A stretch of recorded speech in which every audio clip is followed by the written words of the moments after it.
Hey everyone, welcome to the channel. Get this. If there's one drink that you can find pretty much anywhere on the planet, from a tiny corner store in Tokyo to a beach hut in Brazil, it's Coca-Cola. It's more than just a soda, it's a global icon, a piece of pop culture history that's been around for over a century. You see that red and white logo and you instantly know what you're getting. It's the drink of summer barbecues, movie nights, and that perfect little pick-me-up on a long afternoon. It's just always there. But here's the thing, even if you've been drinking it your whole life, I guarantee you don't know the whole story. We've all heard a rumor or two, right? About the secret formula, or what was really in it back in the day. Well, today, we're going to pop the cap off all those mysteries. We're diving deep into the fizzy, fascinating, and sometimes downright bizarre history of Coca-Cola. I've dug up 10 secrets that are so wild, they sound like they were made up. So grab a cold one, you know the one, get comfortable, and get ready to have your mind blown. We're talking about everything from its surprising origins as a health tonic to its journey into outer space. Seriously, outer space. Even the most die-hard Coke fans out there are going to hear something new today. Are you ready? Let's get into it. This is going to be fun. All right, let's rewind the clock. Way back. We're talking 1886 in Atlanta, Georgia. There's no massive global corporation yet, just a guy in a pharmacy. His name was Dr. John Stith Pemberton, and get this. He wasn't trying to invent the world's most popular soft drink. Not even close. He was a pharmacist who had been wounded in the Civil War, and like a lot of veterans, he was dealing with some health issues and was, well, looking for a little relief. He was on a mission to create a patent medicine, a kind of miracle cure-all tonic. He was experimenting with all sorts of ingredients in his backyard, stirring this big, bubbly concoction in a three-legged brass kettle. It was a real mad scientist kind of scene. He was mixing things like cola nuts, which are a source of caffeine, and coca leaf extract. His goal was to create a nerve tonic that could help with things like headaches, indigestion, and fatigue. He called it Pemberton's French wine coca. But when Atlanta passed prohibition laws, he had to scramble to make a non-alcoholic version. That's the moment the Coca-Cola we know today was truly born. He took his new syrup down the street to Jacob's Pharmacy, where it was mixed with carbonated water for the first time. They started selling it for 5 cents a glass at the soda fountain. People thought it was excellent. Can you imagine? Stumbling upon this magic brown liquid that made you feel good, all for a nickel. Little did anyone know, and especially not Dr. Pemberton, that this simple headache remedy mixed in a backyard kettle would one day take over the entire world. It's just a wild, wild origin story. Okay, so we mentioned Dr. Pemberton used coca leaf extract. Let's talk about that because it's probably the most famous or infamous part of the Coke legend. Yes, the original formula for Coca-Cola contained extracts from the coca leaf. And yes, that is the very same plant that cocaine is derived from. Now hold on, before you get any crazy ideas, let's be clear. The amount was very, very small. We're talking trace amounts, not enough to give you the kind of kick you see in the movies. The idea back then was that it was a stimulant, part of the nerve tonic appeal that was supposed to make you feel peppy and refreshed. It was a common ingredient in patent medicines of that era. But as you can imagine, as the 19th century turned into the 20th, public opinion on ingredients like this started to change, and not for the better. There was growing pressure, both from the public and the government, to remove any potentially harmful or controversial substances from food and drink products. So by 1903, the company had seen the writing on the wall. They made a big change and began using spent or decocainized coca leaves instead. This meant the leaves had already gone through a process to remove the active alkaloid, so you still got the flavor profile without any of the, other effects. To this day, the Coca-Cola company still uses a non-narcotic coca leaf extract as a flavoring agent, processed by a special chemical company in New Jersey. It's the only company in the United States legally allowed to import coca leaves. Talk about an exclusive ingredient. This is one of those facts that just sounds made up, but it's true. Think about the most famous words in the world. Words like hello or okay. Well, right up there with them is Coca-Cola. It is one of the most recognized words on the entire planet. Some studies have suggested that Coca-Cola is the second most understood term in the world, right after okay. I mean, that is just insane. Think about that for a second. More people know what Coca-Cola is than they know how to say thank you in certain languages. The brand's reach is just staggering. It's not just about the name, it's the whole package. The logo, the bottle shape, the color red, it's a complete sensory experience that has been marketed to perfection for over 100 years. They sell their products in over 200 countries and territories. That's more countries than are members of the United Nations. You can be in the most remote, off-the-grid village imaginable, and there's still a decent chance you'll find a faded Coca-Cola sign hanging somewhere. It's a testament to the power of marketing and consistency. They have spent billions upon billions of dollars over the decades to make sure their brand is absolutely everywhere. On billboards, in movies, sponsoring the Olympics and the World Cup. They've woven themselves so deeply into the fabric of global culture that they've become more than just a company. They're a landmark, a constant. That level of recognition is something that almost no other brand in human history has ever achieved. It's truly mind-boggling. All right, let's get into the juicy stuff. The secret formula. This isn't just a marketing gimmick, folks. This is real. The official recipe for Coca-Cola is considered one of the most closely guarded trade secrets in the world. The company has never patented the formula because that would mean they would eventually have to disclose it to the public. Instead, they've treated it like a state secret, a piece of classified information that must be protected at all costs. It's the stuff of corporate espionage movies. Legend has it that for decades, only 2 executives at any given time knew the full formula. And get this, they were supposedly forbidden from traveling on the same plane, just in case something happened. Can you imagine that conversation?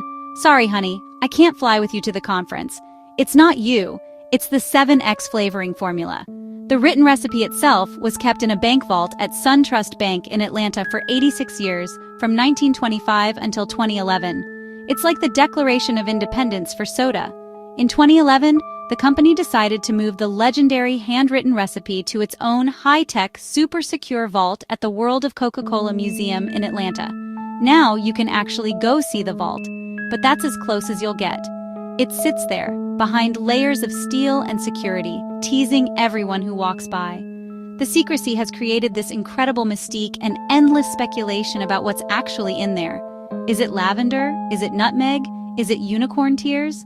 The mystery is a huge part of the brand's enduring appeal. We've talked about Coca-Cola conquering the world, but what about conquering the final frontier? Yep, Coca-Cola was the first soft drink ever consumed in space.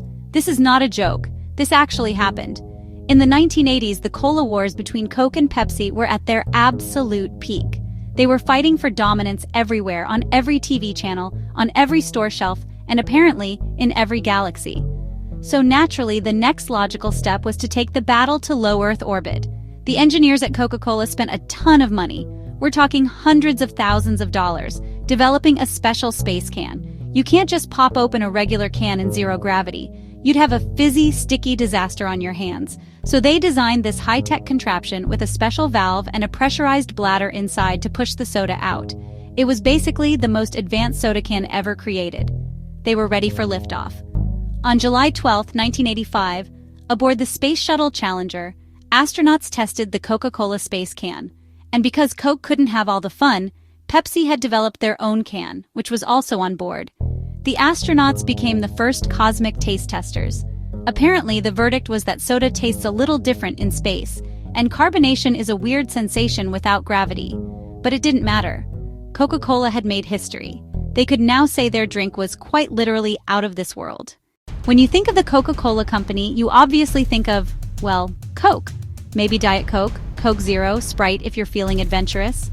But the sheer scale of what this company produces is almost impossible to comprehend. It's not just a soda company, it's a global beverage empire. The Coca-Cola Company produces or licenses over 3,500 different beverages across more than 500 brands. That is just a staggering number. Let that sink in. If you were to try one new drink from the Coca-Cola Company every single day, it would take you more than 9 years to sample them all. 9 years. And that's assuming they don't invent any new ones in the meantime, which of course they will. They own everything from Minute Maid orange juice and Dasani water to Powerade sports drinks, Honest Tea, and Costa coffee. They have drinks tailored for every single taste, every culture, and every occasion imaginable. In Japan, for example, they sell some really unique products you won't find anywhere else, like a clear version of Coke or specialty teas. In Germany, you can get Mezzo Mix, which is Coke mixed with orange soda. This massive portfolio is a huge part of their strategy. It means that no matter what you're in the mood for, water, juice, tea, coffee, a sports drink, or a classic soda, there's a very high probability that the money you're spending is going right back to Coca-Cola. They're not just in the soda business, they're in the liquid business. Let's talk about that logo. That beautiful, swooping Spencerian script. It's one of the most famous pieces of graphic design in history. The name and logo were actually created by Dr. Pemberton's bookkeeper, a man named Frank M. Robinson. He thought the two C's would look striking in advertising, and he was the one who penned the flowing script that is still used today. It's amazing to think that a logo designed in 1886 has barely changed. Talk about getting it right the first time. But it's not just the script, it's the color, that specific shade of bright, vibrant red. There are a few theories about why they chose red. One practical one is that back in the day, barrels of Coca-Cola syrup were painted red so that tax agents could easily distinguish them from barrels of alcohol. But the psychological effect is undeniable. Red is a color that grabs your attention. It evokes excitement, energy, passion, and even hunger. It's a powerful emotional color, and Coke has claimed it as their own. When you pair that bold red with the clean, simple white of the script, you get a combination that is instantly recognizable and pops off the shelf. It's a masterclass in branding.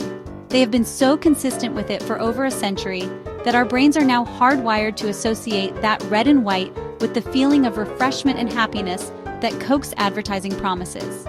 It's not just a logo, it's a psychological trigger that has been carefully cultivated for generations. It's brilliant, really. This one is my favorite. Did Coca-Cola invent Santa Claus? Well, no, not entirely. The legend of Saint Nicholas, a kind gift-giving bishop, has been around for centuries, but the image of Santa that we all have in our heads, the big, jolly, rosy-cheeked man in the red and white suit, that guy? Yeah, Coca-Cola had a huge hand in creating him. Before the 1930s, depictions of Santa were all over the place. He was sometimes shown as a tall, skinny elf, sometimes a spooky-looking gnome, and he wore robes of all different colors, like blue, green, or tan. Then, in 1931, Coca-Cola wanted to create a big winter advertising campaign to boost sales during the colder months, which were typically slow for soft drinks. They commissioned an illustrator named Haddon Sundblom to create a wholesome, friendly Santa Claus who was, enjoying a Coca-Cola. Sundblom drew inspiration from the classic 1823 poem "'Twas the Night Before Christmas," which described Saint Nick as a chubby and plump, jolly old elf. Sundblom painted a warm, grandfatherly Santa with twinkling eyes, rosy cheeks, and a big belly. And what color was his suit? Well, conveniently, it was Coca-Cola, red and white. For the next 30 years, from 1931 to 1964, Coca-Cola's ads featuring Sundblom's Santa were everywhere. In magazines, on billboards, on calendars. These images became so popular and so widespread that they cemented this specific version of Santa in the public consciousness. They didn't invent him, but they definitely gave him a major makeover and turned him into the global icon he is today. We've talked about how global Coke is, but let's put some numbers to it because the reality is just hard to wrap your head around. Get ready for this. Every single day, on average, more than 1.9 billion servings of Coca-Cola Company products are consumed around the world. Let me say that again. 1.9 billion, with a B. That's not per year or per month. That is every single day. To put that in perspective, the world population is around 8 billion people. That means that on any given day, roughly a quarter of the entire human population is having a Coke, a Sprite, a Fanta, or one of their other drinks. That is a level of market penetration that is almost mythological. It's like the sun rising or the tide coming in. It's just a thing that happens. Can you imagine the logistics behind that? The bottling plants, the delivery trucks, the supply chains required to make 1.9 billion individual sales happen every 24 hours. The sheer volume is just mind-blowing. It's a river of dark, fizzy liquid flowing constantly around the globe, and it shows no signs of slowing down. This number has been steadily climbing for decades as the company expands into new markets and introduces new products. It's a statistic that perfectly illustrates the brand's complete and utter dominance of the global beverage market. It's not just a popular drink, it's a daily ritual for a massive chunk of humanity. For our last secret, we have to talk about the time Coca-Cola made the single biggest mistake in its history. The year was 1985.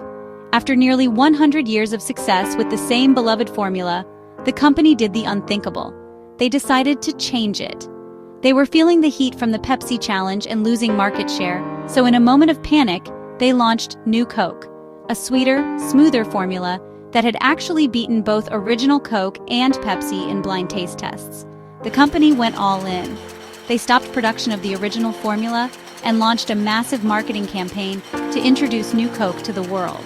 And the public reaction was not what they expected. It was a complete and total disaster. People were furious. It was an absolute firestorm of outrage. The company's headquarters was flooded with up to 8,000 angry phone calls a day. People were hoarding cases of the original Coke, selling them on the black market. It was chaos. They had completely underestimated the deep emotional connection people had with the original Coca-Cola. It wasn't just a drink, it was a piece of Americana, a comforting constant in their lives. After just 79 days of relentless public anger, the company waved the white flag. They held a press conference and announced they were bringing back the original formula, rebranded as Coca-Cola Classic. The return of the original was a national news event. In a weird way, the massive failure of New Coke ended up being a huge success, because it reminded everyone, including the company itself, just how much they loved the original. And there you have it. 10 secrets about Coca-Cola that hopefully gave you a whole new perspective on that can in your fridge. From a pharmacist's weird health tonic to a secret formula locked in a vault, to literally going to outer space, the story of Coke is so much bigger and stranger than most of us ever realized. It's a story about marketing genius, colossal mistakes, and the power of a brand to weave itself into the very fabric of our lives and memories. It really makes you think about the history behind the everyday things we take for granted. So now I have to ask you, which of these facts surprised you the most? Was it the Santa Claus connection, the sheer number of drinks they make, or the new Coke fiasco? Let me know your favorite Coca-Cola secret down in the comments below. I love reading what you guys think, and maybe you know a cool fact that I missed. This is the kind of stuff I find so fascinating, and I love sharing it with all of you. If you had fun and learned something new today, do me a huge favor and hit that like button. It really helps the channel out. And if you want more deep dives into the secret histories of the world's most iconic brands, make sure you subscribe and turn on notifications so you don't miss the next video. Thank you so much for hanging out with me today. It was a blast. We'll see you in the next one.